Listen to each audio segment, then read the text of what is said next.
If you enjoy our videos and podcasts and would like us to continue putting out regular quality content, head over to patreon.com/aircrewinterview, where you can donate monthly, and in return you will get rewards ranging from early interview viewings, bonus clips, credited as a producer, and much more.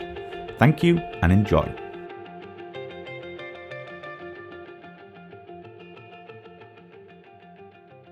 And this is my big question, Gary, because obviously you went on to fly the F-15C. Yes, sir. How do you come from an aircraft like the OV-10 to go into an air super? How does that happen? I don't understand. Tell us about this. Well, according to the higher ups, you could transition if you go back to the T-38. Right. So you go back to an airplane that you flew. So Holloman Air Force Base in Alamogordo, New Mexico, in the middle of nowhere, nothing's out there, is what's called an AT-38. It's a T-38 that's been modified to drop bombs or put a Gatling gun underneath it and shoot the gun. And it's called fighter lead-in. Mm-hmm. And you go back to fighter lead-in, and you get a month and a half of what I would learn is air-to-air combat in an airplane that I'm familiar with.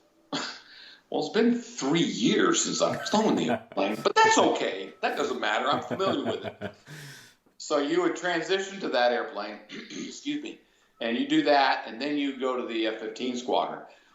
I'm going to tell you right now, the T-38 or the AT-38 and the F-15, there is no comparison. Yeah, I can imagine. AT-38's like driving a 57 Chevy truck, versus the F-15, which is like driving a Maserati or a Ferrari. Oh my gosh! When I got to the Eagle and we first started flying, I was so far behind. It was like, that thing is fast. So anyway, that's the approved solution. Is that you fly the AT-38 to get up to speed, and then you go to the F-15. And that was interesting. I can imagine. So was it commonplace for OV-10 pilots to go transition to the fighter? Yes, we all got, excuse me, after you do your forward air controlling, then you go back to a frontline fighter. So if you do a frontline fighter, it would be every 3 months or every 3 years, you'd have to go do a different tour. Back when I was in. So you would do a forward air controlling fighter, and then you maybe go to pilot training, be instructor, then back to the fighter. So it's kind of like up and down, up and down, up and down. That's kind of how it worked back when I was in. Nowadays, it's completely different. I don't know how they do it today. Mm-hmm. I hear you can homestead on an airplane. I don't know. Mm-hmm. So I want to know your first thoughts when you knew you were going to go to the Eagle. What were your first thoughts on the jet? It must have been like, wow, this is amazing. Yeah, I don't think I slept for a couple of days. I was so, and even drinking a lot of German beer, I still didn't sleep. It was, I couldn't believe it, because I called my dad because my dad knew I wanted to fly, and man, that was. It was very exhilarating, to say the least. It's hard to describe because you're going to get to go do your dream. Mm-hmm. This is what I want to do since I was, a little kid. And to be fortunate enough and lucky enough to be able to do that, extremely grateful that I got the opportunity to do that. I'm extremely grateful that I got to fly fighters. I'm very, very, very lucky and very appreciative of the fact that I got to do that. Mm-hmm. And how, getting into the nitty gritty here, but how did the ground training differ coming from the OV-10? Was it a lot more academics coming from the OV-10, or how did that work? Oh yes, the F-15 academics is just, oh man, dude, because you got to learn the radar. That's the guts of the F-15 is its ability to see targets way out there. Yeah. And of course, the radar, everything about it is classified.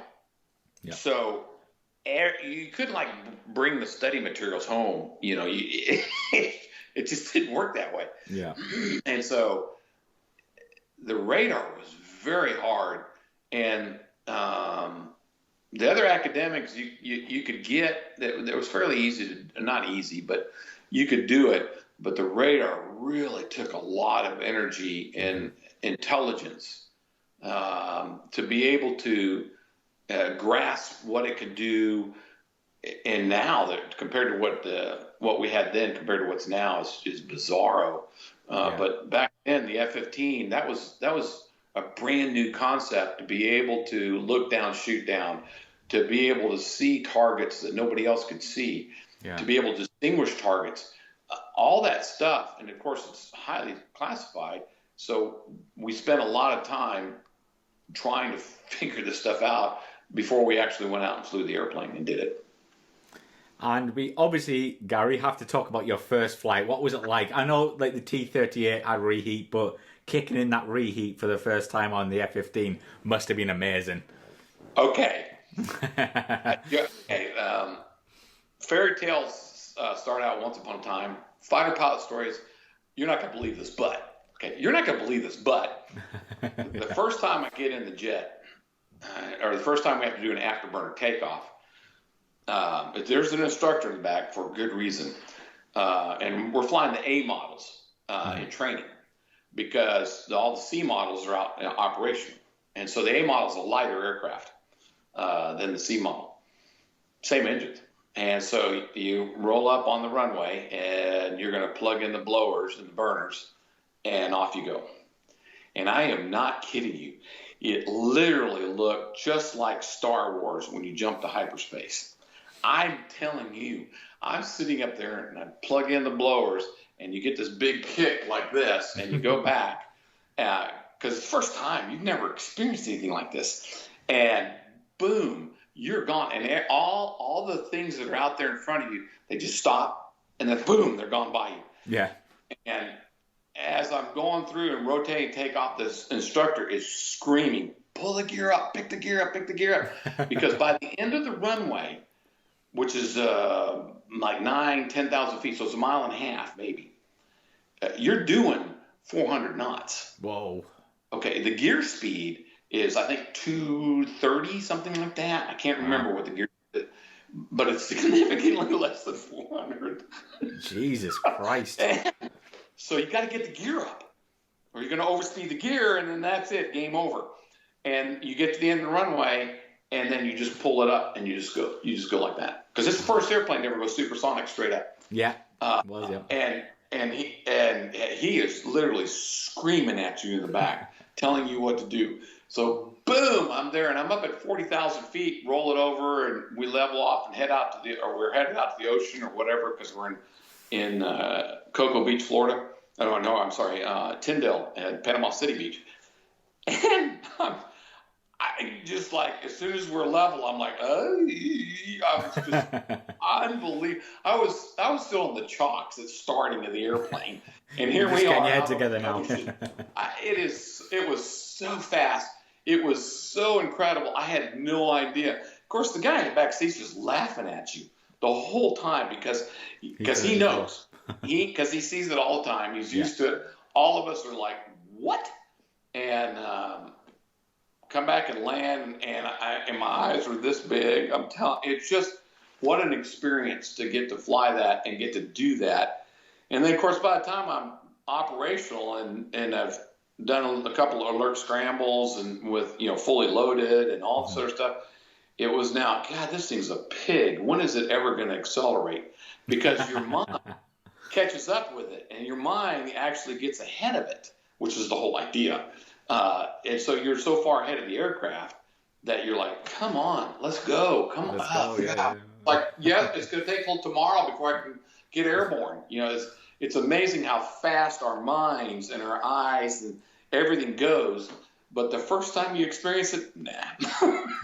Anybody says anything different, I'll say, nah, I don't believe you. Because it was wild. It was wild. Oh, my gosh. And all I can think of is the Phil Collins, I've been waiting for this my whole life, that song. That was playing in my mind. I've been waiting for this my whole life. And it was like, whoa, I'm gone. I'm out of here. That's awesome. We never flew with wing tank. Well, we very rarely did we ever have wing tanks on. Mm-hmm. That's a new thing. Well, new, I should say. I mean, since the 90s. 30 years ago. But for us, we always flew with centerline. That's all we ever flew. We'd either fly a centerline or we'd fly clean sometimes. But I would say 90% of mine were with a centerline. Mm-hmm. We did not fly with wing tanks. We hated wing tanks because you limited. You couldn't do as much stuff. And if one fed, the other one did. There's a lot of, now I don't know what it's like today, but back then we hated wing tanks. I think every pilot does. Yeah. You're so slow. It's like, oh my gosh. Come on. Like you can only get 1 point something on the Mach. Like if I remember 1.2 or 1.3, something like that. Maybe that much. You can only get just above the supersonic. Whereas with a centerline, we could go to 1.5, 1.7 easily. Correct. I mean, no problem. Centerlines were great. And when the F4s that were still flying air to air, like up in Daegu, which is in Korea, they flew with what called the Mac Air tank, the McDonnell Douglas, the centerline. They were that once they got rid of their wing tanks and they put just the centerline on, they were full up 7.5 G turning aircraft, and it was a lot of fun fighting those guys. And they were all air to air guys, and they people who know how to fly an F4 air to air know how to fly air to air. They're good. Yeah. Because we're definitely going to come on to DACT or ACM. Oh, yeah. That's going to be a great topic. Can't wait for that. But, just like, if you can tell us, Gary, what squadron were you with on the F-15? I was in the 44th, the Bats. 44th? The Bats, yeah. We were 44th TAC Fighter Squadron. Now it's just called Fighter Squadron. I don't know why they got rid of the TAC. Tactical, I don't know. Anyway, we were the squadron. We started off in Pearl Harbor, and on December 7th, we got 3 of our guys versus the Japanese Navy. Wow. Of course, they didn't make it, and we've been overseas ever since. We started out as the Pelicans, and then it eventually, somewhere in island hopping in World War II, there's 2 stories. One, Bacardi Rum has shipped them a case of rum, and they looked at us and said, a bat. Ooh, vampire bats. That's a lot more, frightening than a pelican. The other one is they're in their tents and bats came through, and they were shooting their 45s at the bats and didn't hit anything. But they said, hey, let's become the bats since they're good at avoiding gunfire. One of those 2 stories is the real one, and we became the vampire bats, or just bats for short, ever since. So, Gary, can you talk us through some aircraft you fought in DACT at the time of your career in the F-15? Oh, there's a lot. That was one of the fortunate things about being in the mid-'80s, because there still were F4s. There still were 104s, F-111s. Heck, even an OV-10, I didn't find one. C-130 I found and almost died. B-52s for tail gunner practice. I mean, we got to fight all sorts of aircraft. The F-16s were new airplanes. They were up in Misawa, which was up near Chitose, and in Korea. But they were A models. Yeah. And so the F-15, we owned everything. We literally owned everything. There were no F-18s yet. We had not seen an F-18. So the F-16A models, they had a AOA limiter, and they couldn't get slow. And we could get to 90 knots in an F-15. So we would get slow with an F-16, it'd fall out of the sky, and we could beat F-16s. Now the C models, when they showed up, that's a different story. But we owned it. We could fight anything from the up in the high altitudes, up in the 40s, to down in the dirt. It was a wonderful time to be in an F-15. We were the biggest airplane out there by far, so everybody called us the Flying Tennis Court. Yeah. Or if you're a Godzilla fan, Rodan, that type of thing. So they could see us. But once we saw them in a visual dogfight, it was fun. My first DACT was with the aggressors. They were flying F-5s, which simulated a MiG-21. Mm-hmm. And I learned a lot by fighting those guys. And the whole idea in air-to-air combat is that most people, when they fight, they think they're in the vertical, but they're plus or minus about 30 degrees of the horizon. Right. Whereas in the Eagle, and what I learned is that if you could figure out a way to explode in the vertical, to get way up, to go pure vertical, then you could easily come down and take somebody who's just in plus or minus 30 degrees. If you're plus or minus 30 degrees, then the problem is that it's who can turn tightest. Like an A4, we would fight the Marine Top Gun A4 guys off of QB when we went down to the Philippines. Subic Bay is where they were from. And those guys could turn really tight. I mean, they could sit there and turn. That we used to say they were like snot on your finger. You just couldn't get rid of it. Because they could stick with you. So you had to explode in the vertical. You had to go. A hog fighting an A-10. Same way with an A-10. Those son of a guns can turn really tight because they got a straight wing. Dude, they can turn inside of you. Oh, yeah. And they have a really big cannon on there with a really big bullet. So you learn to do a lot of that. And then the C model F-16s came around, and then we met our F-18s, the first ones, and that's when I got to learn what it's like to have your butt handed to you, to have your clock cleaned. And that's when I knew, okay, we're starting to show our age now on an F-15 because we cannot hang with these guys. We've got to figure out a different way to fight these guys. Yeah. Because they can turn like a son of a gun. They can really turn, and they can get slow. I do here in Fort Worth, Dallas-Fort Worth area. There's a museum in Fort Worth called the Fort Worth Aviation Museum, and I volunteer out there. And I just learned that the F-18 that we have on in the museum that you can go touch and see, before it became a Blue Angel, it was with the USS Midway in 1986, which is when I got to fight an F-18 for the very first time. And it was on the Midway, which means the Midway went into dock to get some stuff done to its hull. So their F-18s, the Hornets, came to Kadena to fight DACT with us. Wow. And I fought that exact aircraft that is in our museum and had my clock handed to me in it. Because you just don't realize. See, the F-15, when it first came out, so the wing goes like this, and then it curves down like that at the very end of it. And what that does is it increases the camber out there where the ailerons are so that you can fly real slow, and you can do this all day long at 90 knots. Well, on the F-18, the whole front end comes down, and the whole back end of the wing comes down, so it can do all this at 50. Well, if I'm doing 90 and it's doing 50, guess who goes out in front? Me. Who ends up spending the whole time looking behind me getting shot. It's just not a lot of fun, dude. So DACT, man, that was something cool. Fighting F4s, you learned a lot about the other airplane,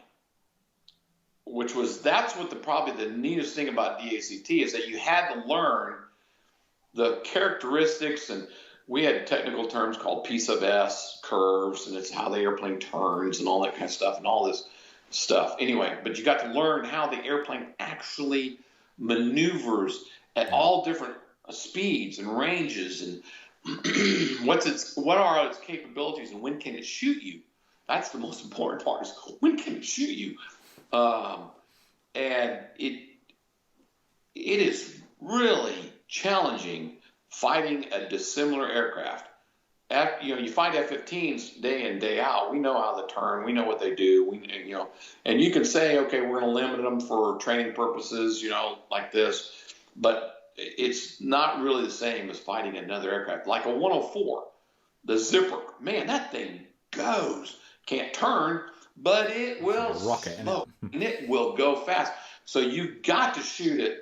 And if you try to do a high to low conversion, the thing's gone before you get around. It's like the same way with the 111. It's gone.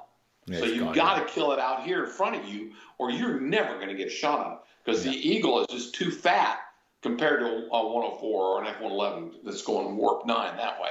Yeah. It's just too hard to do. So things like that you learn, and you figure out how to exploit that. And that's where it's cool. And the challenge, and your mind is going through, the computer in your brain is just going through so many iterations of how do I exploit their weakness and exploit my strength to be able to kill that target. Mm-hmm. And obviously, we're going to have to get into this, Garry, because our viewers are going to be loving this. You fought the F-14s. I think, was it 87, 88? I can't remember. Yeah, it was in the 80s, yes. So tell us about that. Oh, man. Where's my patch? Oh, man. I've got this one. You lost that love and feeling. Top Gun had just come out. Okay, Top Gun's out. Okay, we all watch Top Gun, and we're all going, oh, wow, cool. Oh, no, you can't do that. Oh, wow, cool. No, you can't do that. Anyway, so it's out there, and everybody's, you got groupies hanging out and all this kind of stuff. So we're in the Philippines getting ready to do a weapons training. We're going to launch missiles, and I got to launch an AIM-9, AIM-9 Lima, against a drone. So the Carl Vinson shows up, and they want to go play. So they've got A7s, got to fight A7s, got to fight A4, and the F-14 shows up. And we're like, this is cool. So we made a patch like this, and we put the F-14 in it, and we put our gun sight over it, and we put, you lost that love and feeling. It's somewhere. I can't find it. Anyway, so we love this stuff. So, of course, they didn't like us for that, and we said, okay, your mother wears combat boots, and it was a lot of fun. We love rivalries. Just love it. So a couple of our guys go out to the boat, and all of our weapons school guys go out to the boat, and they talk to the F-14s because they had just got done playing DACT with the floggers, the MiG-23s from Cameron Bay. Oh, yeah. So these guys, so we want to learn about, how do you fly with and protect the AWACS, their F3 or whatever it is with the Frisbee on top. And they told us about good things and bad things about it and how they did all their stuff. So that was really cool. We really want to find out. So we said, are you guys going to be around? They said, yeah, we're going to be here for a while. So I said, good. When we do Cope Thunder, which is like red flag here in the United States, they entered into the engagement. So they got to fight. So we got to fight them and their F4s and all this stuff. So this big, huge air war that we're going to get to fight. And it's, I don't know, probably hundreds of aircraft. They're going to go engage each other. So we find a flight of F-14s. And so being the good Air Force fighter pilots that we are, we went the hell with the mission. Let's go find the F-14s. And they were probably thinking the same thing. Yeah, of course. So, and we called them turkeys. We didn't call them Tomcats. We called them turkeys. Wings because out. When they sweep their wings forward, they look like a turkey, man. The big old feathers and everything like that. And, of course, they didn't like that either, so that's fine. Anyway, so we went out and fought them. And, man, I'm going to tell you what. That was the most fun, because they're just air-to-air guys. So we're fighting pure air-to-air guys. They're not bomb droppers. They don't have to deal with any of the other stuff. They just spend all their time doing air-to-air, which is all we did is air-to-air. So this is it. We're going to get to go turn and burn with these guys. And I will tell you that that would be the one disadvantage that I would have to say about the F-14 is that you know what it's going to do. Because if the wings come forward, you know it's turning with us. As opposed to if the wings are swept back, it's going to be gone. It's leaving town. It's like an F-104. It's gone. Or it just goes.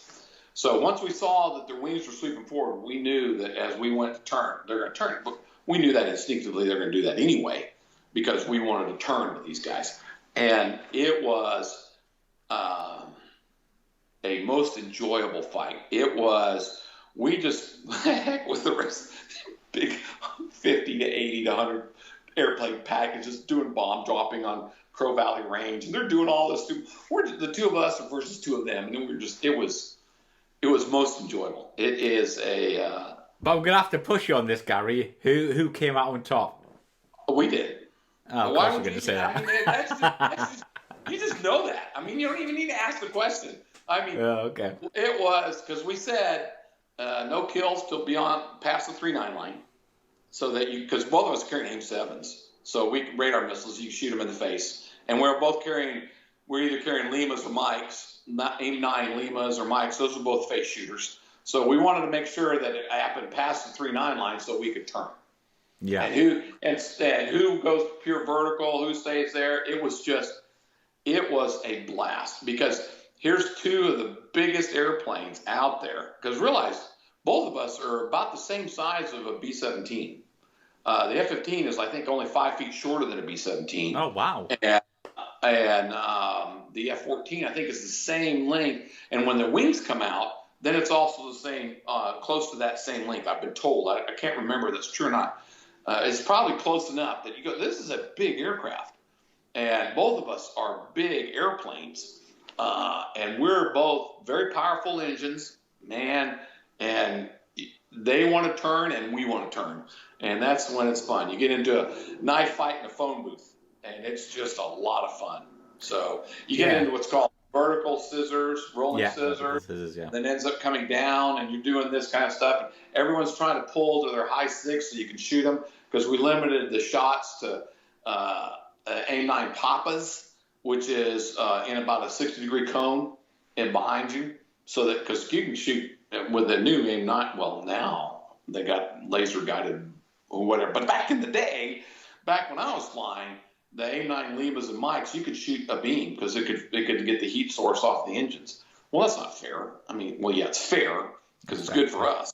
But I want to get back here to be able to get into a guns tracking solution. That's the whole idea. We just want to get to guns and see who can do. That's really what this is all about. What I did hear, like as a side note here, Gary, like I heard like the F-14 crews were a bit sneaky sometimes, so they would never. You can't believe that. No, but, that can't be. Put the wings back, Yes, so you think were. you're going, yeah. Now, like apparently that's like a thing. I didn't even know that, but like, so you F-15 guys were like, oh, he's going the speed of heat, but he's actually not. Yeah. So hopefully you didn't fall for that one, Gary. Oh, they were. That's why we wanted to fight them, because you just didn't trust them. Because they fought different than the Air Force guys. Yeah. The Navy guys all fought different. They were a lot more. They would press to test the rules all the time. They would the rules of air combat for safety. What is it in the movie Top Gun? The rules of engagement are for your safety and the safety of your crew, or whatever that was so true in the Air Force that we did not violate these rules, because you would get in a lot of trouble. Well, the Navy fighter pilots would push those rules, whether it be the deck, the 10,000-foot deck, or 1,000-foot bubbles when we cross each other. Yeah, these guys would come in easily 500 feet. I mean, they would come close aboard. And a lot of other things they do. And so it was very challenging to fight these guys. The rules that we had, that we were used to fighting, did not apply as much. And I remember in the debrief, one of our guys stood up and made some comment about, you didn't follow yada, yada, yada, yada. And the F-14 guys just looked at him, and all of us were like, oh, dude, don't do that. You're embarrassing. And the F-14 guys ate this guy's lunch in public. And I said, dude, just relax, man. Okay, we're doing what we're supposed to be doing. Let's just keep going.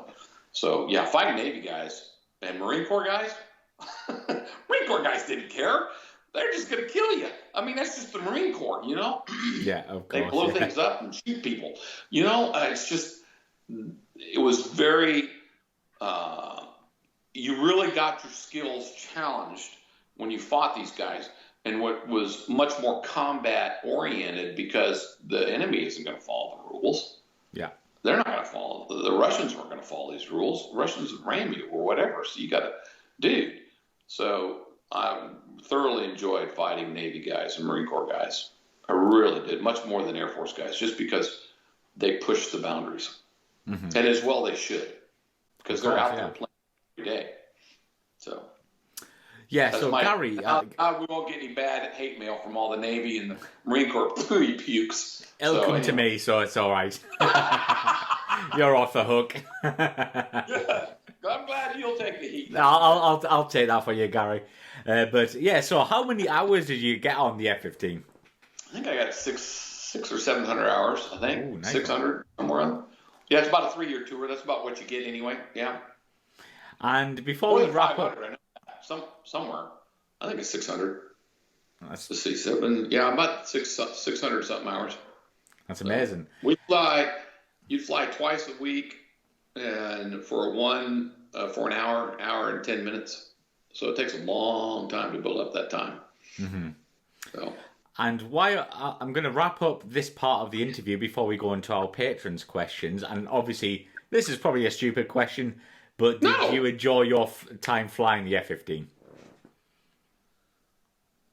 Of any aircraft that I've ever flown, I mean, I love the OV-10 for certain reasons, but for actual flying and doing the old term dogfighting, it's called air combat maneuvering or basic fighter maneuvers, dogfights. That aircraft was a dream to fly. It was, you asked it to do something, it did it. And I absolutely love it. If I could go back and fly the F-15, I would. Even putting 9 Gs on your body and what it does to your body, you became, by the time I left it, you became at one with the aircraft. You really just knew, I could hear things on the Eagle. You could feel things, and you knew what the airplane was doing without ever having to look at the instrument panel. Yeah. It talked to you is the term that we use. It talks to you.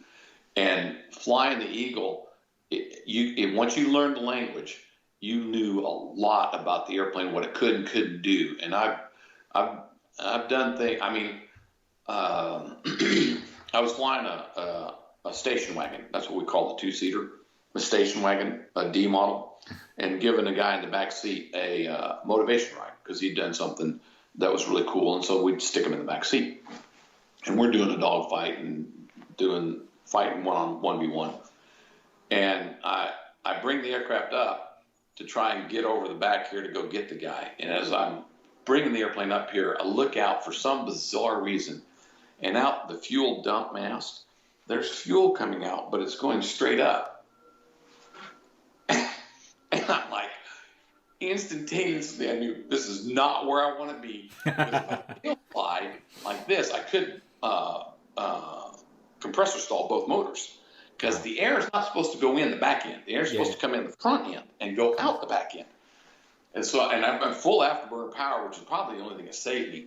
So the airplane's coming down like this. I don't really realize it quite yet. But when I see that fuel going up, I go, there's something wrong.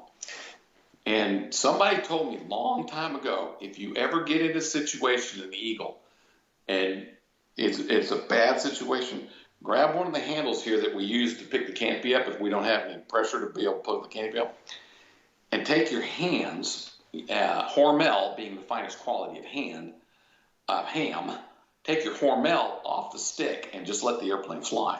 So I just kind of put my hand kind of loosely like this, and sure enough, the airplane flops over. Usually it goes over on its back, which is a piece of cake. Well, it flops like this, and of course, the negative G lifts me up in the seat. Well, my seat belts are loose so that I can turn around and look behind me.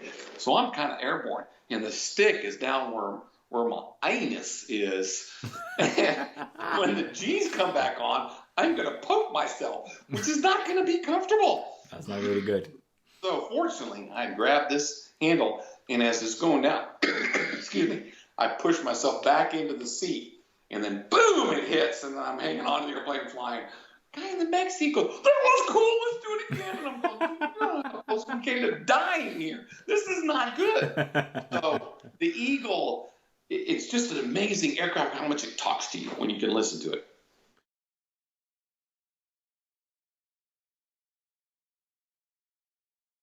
So this is from Jinzang. Can you comment on the slow flight characteristics of the Eagle, especially when in slow flight BFM against a high alpha fighter like the Hornet? Like I said, before I met the Hornet, we could fly. You could be completely stalled almost on the airplane, and you have so much thrust with the afterburners that you just sit there. We could get to 90 knots which was unheard of. 90 knots with the airplane like this, and we could kind of move it and control it and do this, all this kind of stuff, which was unheard of at the time.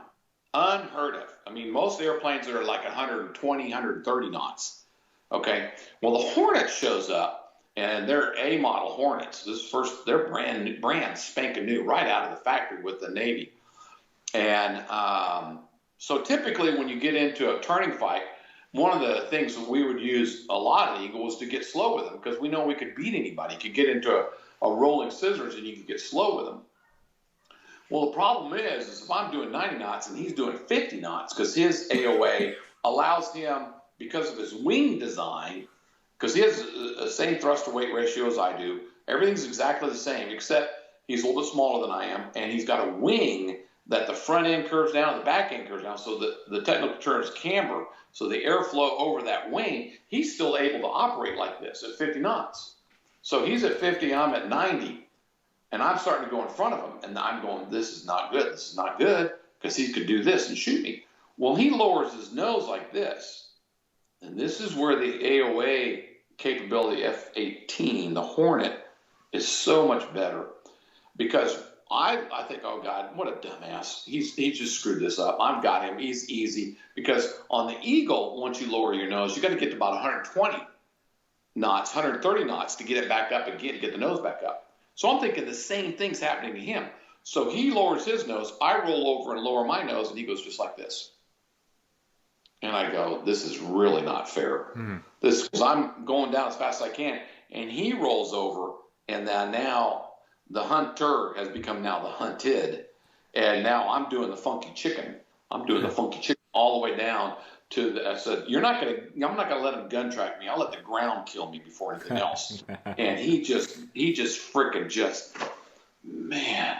His AOA, his ability to fly that slow and do that. So we both have the same nose authority, but his ability to swap ends is crazy. If I were to pick a dogfighting aircraft in close, I would always fly the F-18. That's just me, just because it's that good. Now, I don't know anything about the 22 or the 35, but man, I'm telling you what, that F-18 is phenomenal.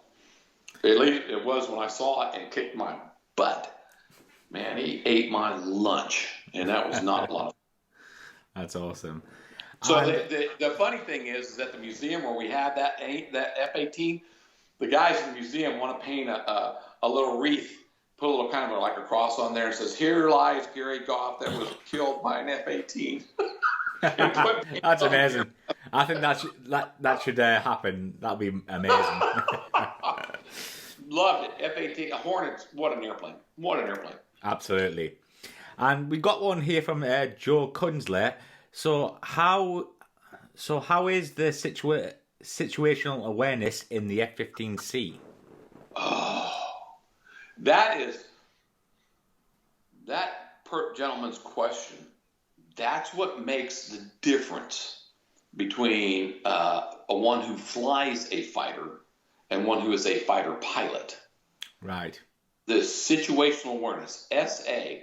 To get situational awareness is phenomenal. And the F-15 allowed you a lot of SA as you're approaching the battle, because you can see everything out in front of you. The radar is phenomenal. At the time, it was just, you could find everything. And you could sort targets way out there. You could find two ships, and it just was phenomenal at being able to sort it. The real test of a fighter pilot's situational awareness is once you go past the merge and once you start turning, because it's not just me versus him.